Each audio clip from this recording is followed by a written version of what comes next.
পুলিশকে গুলি চালিয়ে অপরাধ করেছে, তাই পুলিশ গুলি চালিয়ে ঠিক করেছে বললেন পুলিশের গুলিতে নিহত সাজ্জাকের পরিবার। অন্যদিকে সাজ্জাক আলমকে পুলিশ এনকাউন্টার করাতে স্বস্তির নিঃশ্বাস গ্রামবাসীদের। রবিবার দুপুরে রায়গঞ্জ মেডিকেল পুলিশ মর্গে সাজ্জাকের মৃতদেহ ময়নাতদন্তের প্রক্রিয়া শুরু হয়েছে। মৃতদেহ ময়নাতদন্তের পর দেহ পরিবারের হাতে তুলে দেওয়া হবে বলে জানা গেছে। সাজ্জাকের দ্বিতীয় স্ত্রীর নাম মুস্কান বেগম, বাড়ি গোয়াল পুকুরের খামার পুকুর গ্রামে, এমনটাও কিন্তু খবর উঠে আসছে। আপনার স্বামীকে কেন মারলো আপনি জানেন? আমি এটাই জানছি যে ওই পুলিশকে মারা দিয়েছে, ওই জন্য ওকে মারছে। আমি এটাই জানছি। সে তো আমি তো দেখিনি, আমার তো 1.5 বছর বিয়ে হওয়া হলো। আমি মানে কি যে বাড়িতে ছিলাম, তো পুছতাছ করার জন্য নিয়ে গেছিল। তো ওখানে নিয়ে যেয়ে বলছে কি সাজ্জাক কে হবে, আমি বলছি আমার শালা হবে।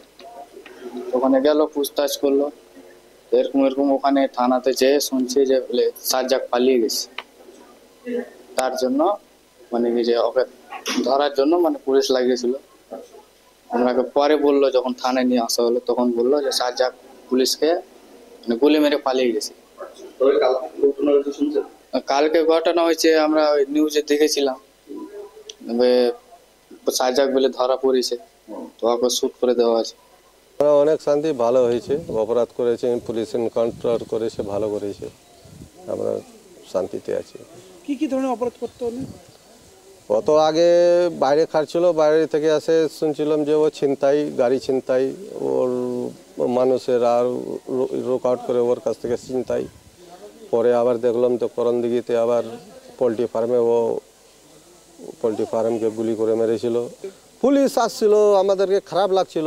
একটা গ্রামে যদি অপরাধ করে থাকে, আমাদের তো একটা দুর্নাম, অমুক গ্রামের ছেলে এই অপরাধ করেছে, মার্ডার করলো, তো আমরাও তো একটা শুনতে মানুষের কাছে একটা লজ্জিত ছিলাম।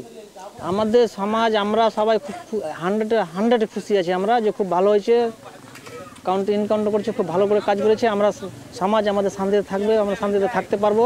আমরা কিছুদিন থেকে আমাদের সমাজ অশান্তিতে ভুগছিলেন আমরা।